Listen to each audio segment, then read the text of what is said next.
Welcome to SurgiColl, the podcast.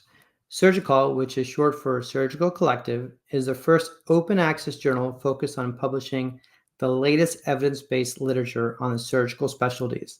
The journal publishes quarterly and includes peer-reviewed original research, systematic reviews, current concept reviews, case reports, and surgical techniques. Today, I'm looking forward to our discussion on the recently published article in SurgiColl titled Xylazine-induced Skin Necrosis, Emerging Public Health Crisis, and the Ethical Considerations in Surgical Reconstruction, a Case Report. In addition to discussing this article, we will do a deeper dive on the broader fentanyl and xylazine crisis. So for this episode, I'm excited to be joined by Dr. Katharine Woozley, Dr. Katharine Rose, and Dr. Jacob Levy. Dr. Levy is a general surgery resident at Lankenau Hospital. Dr. Rose is the senior author of our paper today. She is a plastic and reconstructive surgeon in the mainline health system in the suburbs of Philadelphia. And Dr. Woozley is our guest expert. She is a highly experienced hand, upper extremity, and nerve surgeon and a key opinion leader in the management of fentanyl and xylazine-associated wounds. She is also an associate professor of orthopedic surgery and the head of orthopedic hand and nerve surgery at Cooper University Hospital in Camden, New Jersey. So first off, I want to thank all of you for joining me for this and spending some time discussing the article. It's always fun to kind of start with some basic stuff for people to get to know you guys a little bit. So a couple of questions for each of you. So let's start with Dr. Rose. So what drew you to the specialty of plastics and reconstructive surgery? I mean, I could talk about my specialty all day, but I'll try and keep it brief. I think there were kind of three main points. One is just the variety of procedures. So we operate head to toe, young people, old people. And so that variety of every day, you could be walking into something different, keeps you on your toes. You're always learning. I think the intimacy of the procedures, we meet people at a very vulnerable point, whether it's they have cancer or they have a large wound that needs reconstruction, they don't feel complete, or whether it's their outward appearance doesn't match the way they see themselves. And so that relationship is really special. And the personalization of the specialty. I feel like a lot of surgical specialties, once people are under the drapes, they're all the same. All the procedures are the same. And our specialty really focuses on quality of life and taking each person's life and hobbies into consideration when we're picking a reconstructive type to making sure they can get back to that while we restore form and function. And so I think those things brought me here. Nice. Thank you, Dr. Rose. Jacob, I hope you're listening to that. That's going to make for some great personal statement. Plastic surgery fellowship applications. So Dr. Woozley, Kate, let me ask you. So one of the things you've done a great job is being involved as an academic surgeon and is being involved in clinical research. What inspired you to get involved in clinical research? Sure. So I think research is a great way to apply clinical thinking and creativity.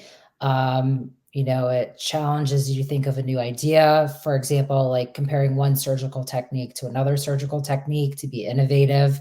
Also, just to add to our foundation of knowledge that all of us together can really share and grow upon. Most specifically, I really like research that can help decide what is the best way to treat a patient to get the best patient outcomes, patient satisfaction scores. Got it. Thank you. All right, so let's switch to something a little more fun here. So one of the things I like to do is ask people what their favorite medical TV show or a movie is. And if you don't have any, you can say what your most hated one is. So this is always a little bit interesting. So Jacob, you're the youngest person in the panel here. You get to go first. You might have a different view of this. So what's your favorite or least favorite? So my favorite, it's very cliche, but it's Grey's Anatomy. But I have a pretty good reasoning. So it's actually part of the reason I became a surgeon. So my mom, in 2008, when the economy wasn't doing well, I went to my mom and said, "What do you think I could be when I grow up?" And she goes, "I think you could be a CT surgeon." And I'm like, okay. Mind you, she was watching Grey's Anatomy, and it was like the show at the time, and she really liked the CT surgeon at the time. And then I really grew into it, loved it. So it has like a special place in my heart. So that's why Grey's Anatomy is my favorite. Well, I know Dr. Rose is trying to mentor you to become a plastic surgeon, but it's not too late for you to do CT surgery, technically. So, Katherine, how about yourself, Dr. Rose? I like Grey's Anatomy. I think it portrays our specialty in a better light than some of the other shows, which is nice. They actually do some of the research on the reconstructive procedures and present plastic surgeons as reconstructive. But because that was his answer, I'll take the other side of most hated. I hated Code Black. I thought it was the most ridiculous show where this hospital had no resources all the time and ER residents were doing hip replacements in the ER. Like, it was just so unfounded to me that I couldn't watch it anymore. So to me, that was the worst. That's a good one. I haven't thought about that one in a long time. That's a good one. It's so bad. Kate, how about you? So I actually really like Botched. It's a plastic surgery-based reality TV show. I'm a sucker for reality TV and Bravo Network in general. So for those that have not seen it, it's plastic surgery gone bad. Two male plastic surgeons, they really try and essentially like make the patient's complications look a lot better. All right, there you go. All right, well, thank you guys for that. So it's fun. See, everybody loves plastic surgeons. I mean, listen, this is your night, so that's great. We're all fans today of plastic surgery, not to worry. All right, so let's jump into the article. So let me start with you, Dr. Levy. So can you just briefly discuss for us what is xylazine, why is it being used, and why is it causing such grotesque wounds in people who are injecting fentanyl adulterated with xylazine? Yeah, so first off, it's also known as Trank, which is the street name. And it's a non-opioid veterinary sedation drug. But what's going on is people are adding it to fentanyl. And the motivation is kind of multifactorial. One being it really prolongs the opioid high, and it also allows for you to use less opioid in general. So it's a cost benefit thing. In terms of what's really bad is the side effects. So hypotension, CNS depression, and respiratory depression.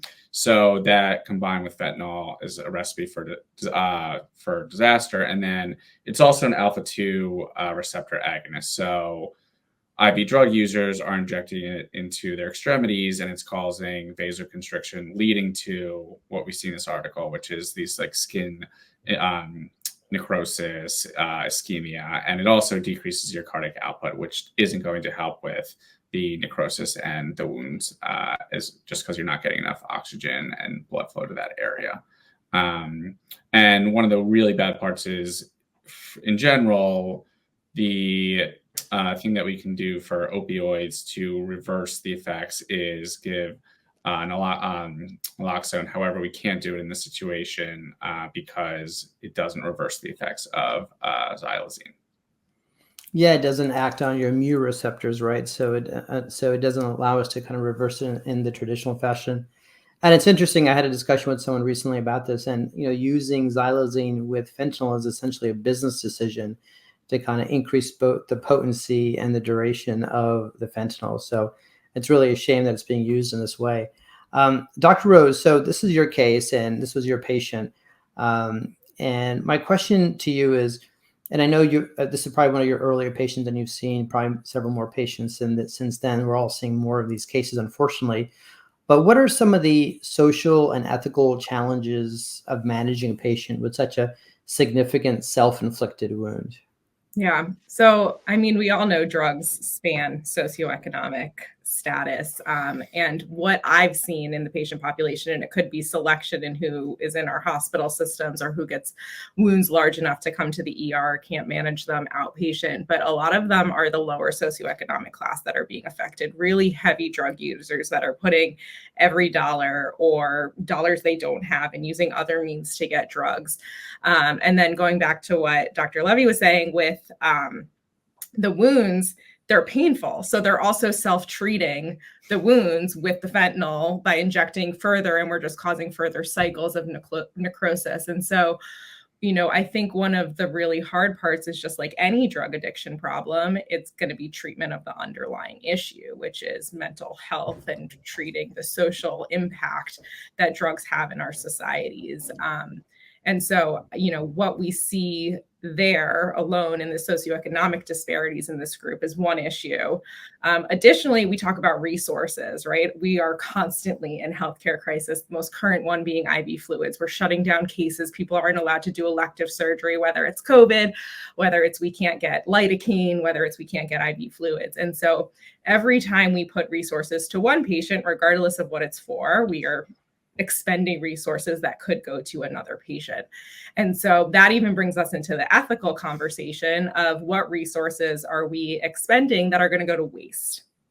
And so that's one of the big problems we've had here, which is patients who are not ready to treat their addiction, but they deserve treatment of their wounds. And we're kind of caught in this rock and hard place of this ethical situation of we have the means to help them, but what should we do? How much resources do we expend when they aren't ready to seek addiction treatment? If we know this resource is going to be wasted in some way, do we take more conservative measures, or do we change how we utilize resources in the hospital?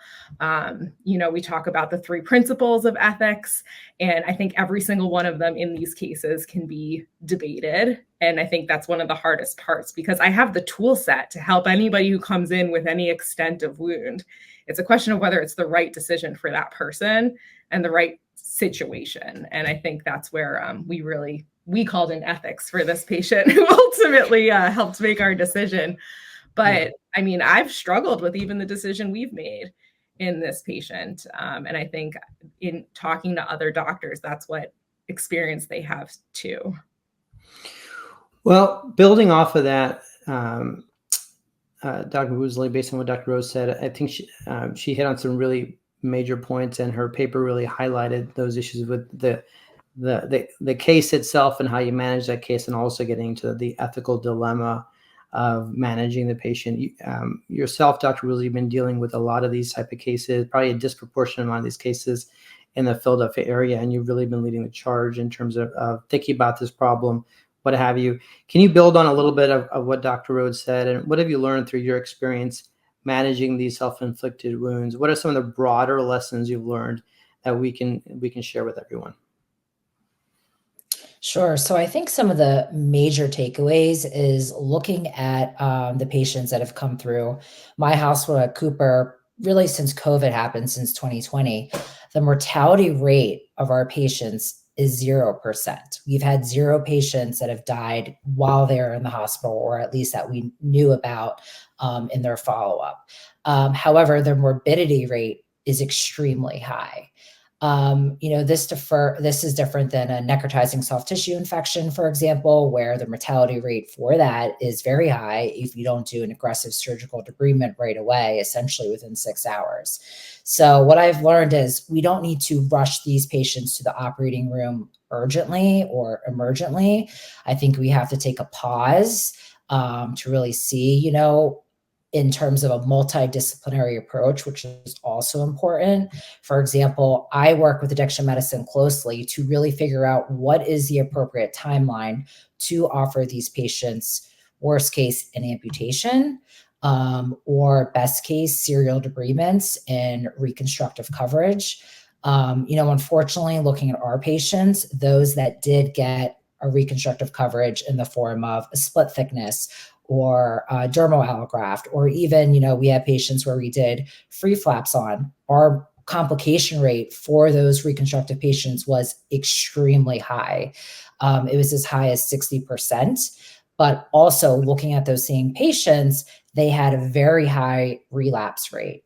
And unfortunately, a lot of those patients also left AMA, never followed up with us. A lot of them have comorbidities, such as the majority have hepatitis C, they're actively smoking tobacco. About 25% also have a psychiatric illness, which usually isn't really well managed or controlled. And a lot of them are homeless as well. So, these are very challenging patients to treat in general. Let me follow up on a few of those really important points that you made, Kate. So let's start with the Sure. first thing. So early on in the management of these wounds, I think there was a tendency by all of us to be really aggressive with these surgically. They were Definitely. pretty intense looking wounds. There was concerns about bacteremia, sepsis, etc. And one of the first lessons I think we've all learned that you touched on is that they're not really wounds that result in imminent mortality. They don't result in meaningful bacteremia or sepsis. There probably maybe some bacteremia, but broadly not to those that are lending itself to sepsis and what have you, and or death. And we're done. Obviously, these patients are at risk for, unfortunately, dying from overdose, but not necessarily from these wounds. That's what you're trying to say, Kate, correct? Yes. Yeah. Yeah. Yes. And so I think that's one of the things is to be very less aggressive in terms of the management of these wounds surgically in the beginning. One of the things I hear, Kate, is this concept of thinking about these wounds like a burn. What do you think about that analogy? Is that an analogy that's applicable here, or maybe a misuse? Yeah. No, I agree with that. First of all, I will say that a lot of the patients I get involved with initially, when I search through their, electronic medical records that are available for review, initially, a lot of these patients, they were actually told, hey, this is from a burn wound, or it was confused that it could have been a burn that caused it. But when you really take a deeper dive and talk to these patients, they weren't burned. And it's just that wound really looks like it. For example, it's more dry necrosis. Commonly, there are eschars on the surface of the wound. Also, like a burn, I think the longer you're exposed to xylazine, then the deeper the necrosis can happen in terms of a superficial layer down to the deepest layer of bone involvement. Like a fire. If you're held to a fire for a longer period of time, then yeah, it can go full thickness all the way through your bone. Other things common to a burn is if you are going to do an intra-op culture, usually it's not one organism like just Streptococcus or Staph aureus that's living there, but usually it's a polymicrobial, contaminants or an infection that's living there, even though the patients don't present with a full-on like purulent wound at all. I haven't really encountered actually any pus in the patients that I've had to take to the operating room. Dr. Rose, Dr. Levy, just to build off kind of what Kate's saying, Dr. Woozley and our orthopedic surgeons, you guys as reconstructive surgeons, a little bit more experience in the burn space. That's a common analogy. It seems appropriate to me, but I'm curious if you can give a little bit of color on the way that you think about the wounds as well. I think like the treatment algorithm could align with burn treatment, serial debridements. You're frequently going to reconstruct more skin graft unless you have to go to a more extensive reconstruction. You're really talking about using these wounds can occupy very large body surface areas. And so your donor sites are limited. And so kind of being creative in how you get donor sites can definitely be analogous to burn as well. I think the multidisciplinary approach is also a similar thing. Burn is not just a burn, right? There's a psychological component. There's, what brought on this burn? Is there a social component? Is there an educational component? So I think burn really utilizes the multidisciplinary approach as well. Where I think it can differ is a burn is usually an initial insult. And most of the time, people are not going to keep repeating that pattern of injury over and over. And so I think from my standpoint, I'm much more comfortable jumping into a reconstruction in somebody who's burned. And usually they're pretty, they stay in the hospital for a while. You're following up on them. They're not leaving AMA all the time. I mean, obviously each burn patient is different and there could be addiction in burn patients and all the other things, but I'm speaking just about like your basic burn. I think where we get into difficulty with the reconstruction, and it kind of brings up that ethical point of we have limited donor sites. And if they're going to keep ruining our reconstruction by continuing to inject a necrotic material, which is what happened with my patient, I'm eventually getting to like an end point system like where I can take tissue from, and the wound's getting deeper and deeper. So a skin graft may no longer be the answer. And so I think what we see is kind of more compliance with wound patients and less likely that our reconstruction is at risk of being damaged by the same insult. But I think a lot of the treatment algorithms are the same, which is we don't jump to free flaps for a lot of burns. We kind of start at the bottom level of the reconstructive ladder. If there's an exposed structure that needs a free flap, yeah, like if somebody's injecting into their chest and has exposed sternum, you may have to jump to a muscle flap. But we really try to start at our bottom rungs of our reconstructive ladder before we climb up. And I think that's similar. I'm going to ask you in just a moment a little bit more about how you think about this from a reconstruction perspective, and talk about that reconstructive ladder and timing as well. But before we get there, I want to touch on, if you don't mind, a little bit what Dr. Woozley talked about, and I think you talked about as well, Dr. Rose, about the addiction component to this. So one of the things that's really unique about this condition is it's fundamentally born out of addiction, right? So this is something that we as surgeons often just focus on the surgical problem, but this is one area where it's unique, and a multidisciplinary approach is really central to being able to manage this, and an area where we really do have to work with the addiction medicine professionals closely, not just giving a lip service, but actually being an active participant in that. Kate, you want to talk a little bit about that, Dr. Woozley, about engagement with addiction medicine, your thoughts on partnering with them, and how to kind of divide and conquer, if you will, or at least time things out? Sure. So for an example, I saw a new patient to myself today in my office hours that had probably one of the worst levels of xylazine wounds you can have, with full involvement of both bones of the forearm, with exposed bones that had pathologic osteomyelitic fractures.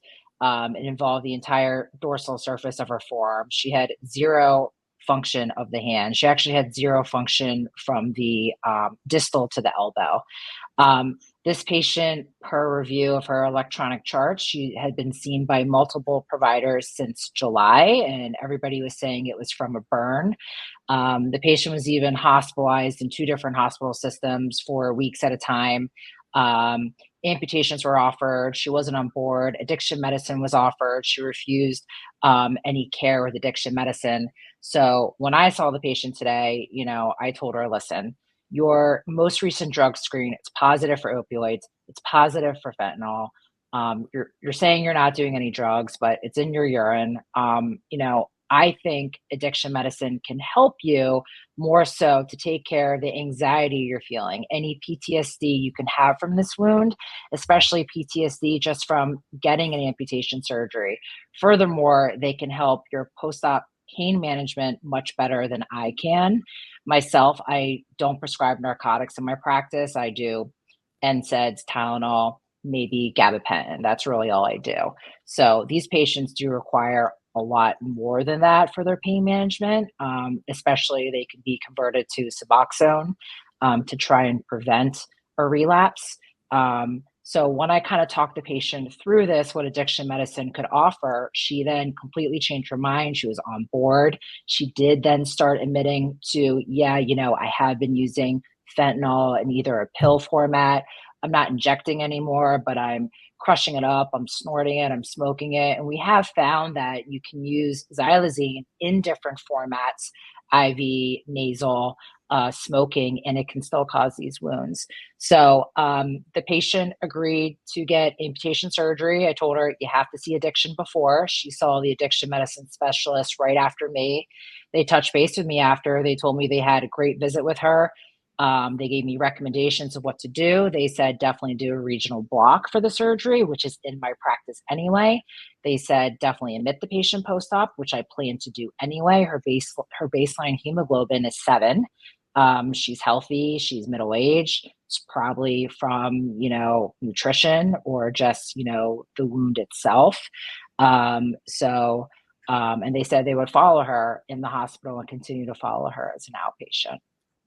Furthermore, I said to addiction, what is the appropriate time? Am I rushing to this? I can't offer this patient anything else besides local wound care or an amputation. She's not a candidate for reconstructive surgery. And addiction told me, they said, listen, we feel like if the patient is here and ready and consenting for surgical care and consenting to addiction medicine follow-up, we feel like you have to snatch these patients up right away, because if you don't, they change their mind, they sign on AMA, they get lost, and then they'll eventually return to us maybe, months down the road or a year down the road, probably in a worse case than they are now. We have actually had a couple patients that came through our hospital system. We saw initially pretty bad wounds, exposed bone, osteomyelitis. They disappeared. And 2 of them came back months later, auto amputated. Like their arm literally fell off. We had one that was a mid-humerus auto amp. He claimed that happened 6 months, and he was just living his life in the world for 6 months with his entire humerus bone sticking out. Yeah, it's truly unbelievable what patients are experiencing with this. But I think that's a great anecdote in terms of working with addiction medicine. In this case, being an amputation, it's a definitive surgical procedure. So I do agree with the addiction medicine folks that it probably makes sense to treat her definitively at this point, even though it's such a drastic surgery, in contrast to perhaps one of the more complicated reconstructive procedures where she needs to be in a different place in order to be able to manage that. So let's switch gears a little bit and talk about the reconstructive ladder a little bit. So we talked a little about, what are the problem with these wounds. We talked a little bit about our need to work with the addiction medicine folks, because fundamentally this is an addiction, and to pursue surgical intervention without them on board, kind of helping us in terms of managing their addiction and making sure our risk for relapse isn't too high. We know there's always a risk of relapse, right? But at least doing our best to kind of mitigate that. Let me ask you, Dr. Rose, as a reconstructive surgeon, how do you think about these wounds from the reconstructive ladder perspective in terms of surgical intervention and timing of those interventions?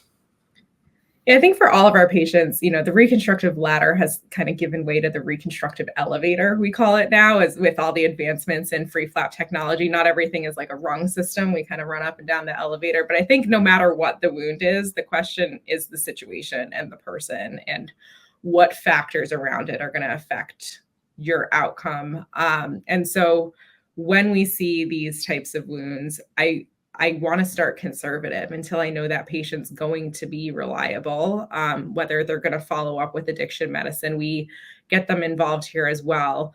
I think, the point of not rushing in is a very strong one. Open wounds don't tend to make you sick, right? The treatment to an infection and an abscess is to drain it, is to make it open. So if a wound is open and draining, you're probably not going to get so sick. And I think that's to your point earlier, where these patients are coming in, they may have bacteremia, but we're not seeing their mortality in the hospital be very high because these wounds are open and draining if they need to, and they're not sick from them. And so really it's about resources. These patients don't necessarily have money or to pay for wound cares or follow-up cares. They may not have transportation to get to our clinics. They may not be reliable in follow-up. So what can they handle? And so that's my first thought, is like, where can I meet them where they're at? The only reconstruction that's successful is one that somebody can manage. And so I can do the most crazy, wild thing, but if someone can't take care of it afterward, there's no benefit in doing it. And so what can we meet them where they're at? So a lot of times dressing cares are cheap. Dressings aren't necessarily always cheap, but of all our surgical options, dressings are inexpensive. Anybody can do them. And there's actually a great program out of Philadelphia. So I'll give them a little plug, Savage Sisters. It's run by a storefront, and they take care of a lot of patients with wounds. They give them showers, hygiene, basics that a lot of us take for granted. Washing a wound with soap and water every day goes a very long way. They provide them with dressing changes. As a lot of these wounds are on the arm, sometimes it's hard to do it yourself. So they'll have people who can do your bandage changes. And so that's the first thought, is like meeting them where they're at. And then the second thought is do no harm. And that comes from both a patient perspective, but also our healthcare resource perspective. And so Do you have to use the most expensive Integra Alloderm option? Maybe not. What is actually exposed? What is their function baseline? You know, I think Dr. Woozley even just said the patient she saw didn't have a lot of arm function. So are you going to go to great extremes to put a free flap on to protect tendons that aren't functional and are scarred down anyway? So really thinking about what is their function? What are you trying to restore? And then the most important thing for me is like, what are the chances that they want treatment? So what we have come to the conclusion is kind of like most of our transplant programs in the country. You don't get a liver transplant if you're still actively drinking, right? You can't have it because this is a finite resource. It's a prized resource, and we're not going to transplant it until you've proven you can take care of it. Of course, there's always a risk that they relapse and start drinking or whatever, but we don't do it knowing that that's what's going to happen to it. And so one of the approaches I've taken, and as I said, I still struggle sometimes with it, is unless the patient is agreeing to active treatment and trying their best and demonstrating to me that they're willing to meet with addiction medicine, go to Suboxone clinics, understanding that progress is not a linear thing, that's when I decide what extent of reconstruction or whether to even do a reconstruction. Unfortunately, our experience here has been most of our patients just want us to patch them so they can go continue injecting. And they're very honest about it, which I appreciate, their candor, but it limits what I'm willing to do, because why am I going to do something if it's just going to get destroyed and we're going to be back where we started? And so I say to them, like, we're here to help you when you're ready. Here are our resources, our addiction medicine resources, and come back when you're ready to stop injecting. The other thing that you can get into problems with is post-op care. And so a lot of, when addiction medicine gets involved, right, a lot of the post-op plans could be inpatient rehab for people. A lot of our patients are using 25 bags of fentanyl a day to get to these kind of wounds. A lot of inpatient rehabs do not have the ability to take care of wounds. There are very specific places patients have to go if they have wound cares and addiction treatment. And those resources are really limited. And so that's another barrier to the reconstruction aspect, where if somebody can't get proper care post-op, I'm just doing them harm by doing surgery. And so I think that's a resource problem in our healthcare system, but it's something that does constrain us, even if the patient may be ready to have reconstruction. That's really well said. There's a lot of really important points you made in there, but I love the part about you have to meet them where they're at, and you also have to do the reconstruction that they can manage, right? So it's not what you want to do or what you think it needs, but what they can manage. And so much of this is resource. So much of this is the ability to also participate in addiction medicine treatment and try to get their addiction under control. Fundamentally, that's the big one, right? And you have to respect the addiction here, because they're seeing these wounds, form in front of their eyes, and at some level they know it's because that's where they've been injecting, and yet they'll continue to inject. So it's truly Remarkable. Let's close the discussion with a basic question. Each of you are involved in this space and doing great work.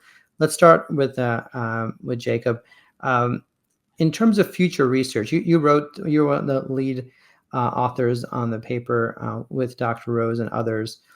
When you're writing this and reviewing the literature, what are some of the needs for us in terms of investigating this more? What are some needs for future research in this space?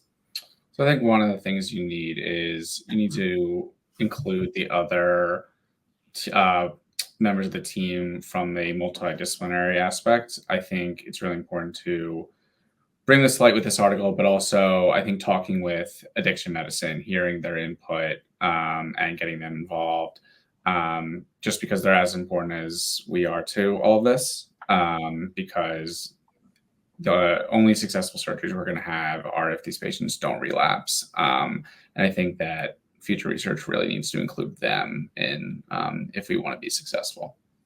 So not just focusing on the research in the surgical space and also in the addiction space, but seeing how outcomes have to obviously mesh between the two of those things.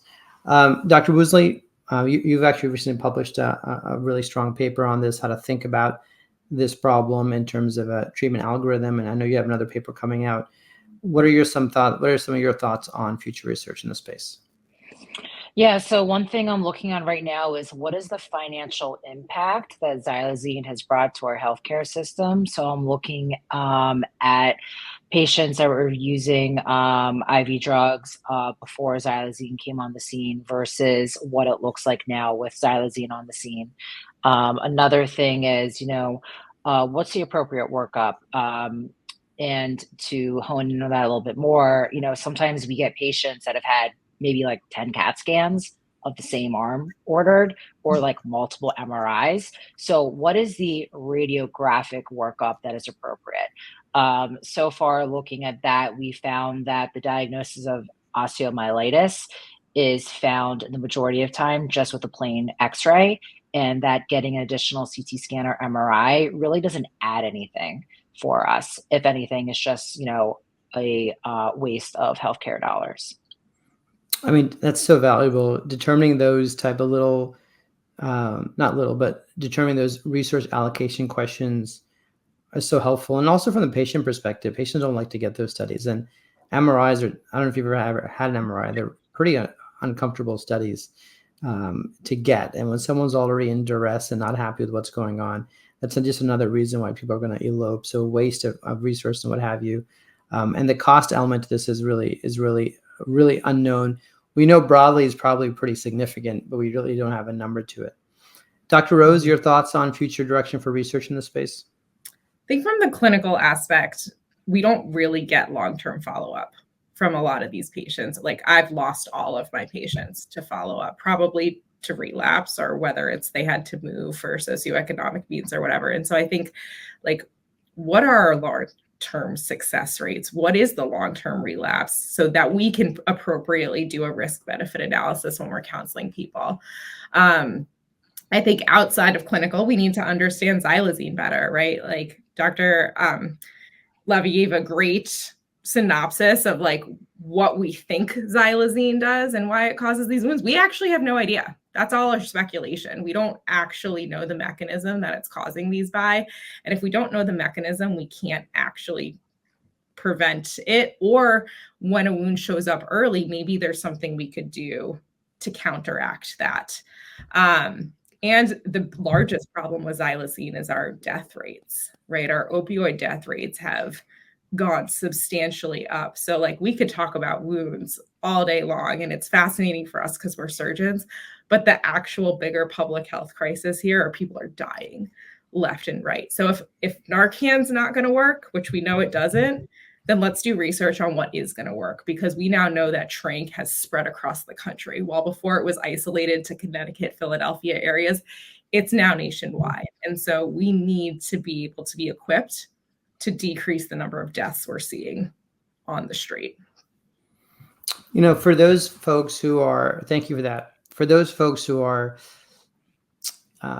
looking for interesting areas of investigation, I think this space, from a surgical perspective, reconstructive perspective, addiction medicine perspective, is wide open terrain for research and investigation. So much to learn, so much to do here, and so much we need to do to improve upon our ability to render care here.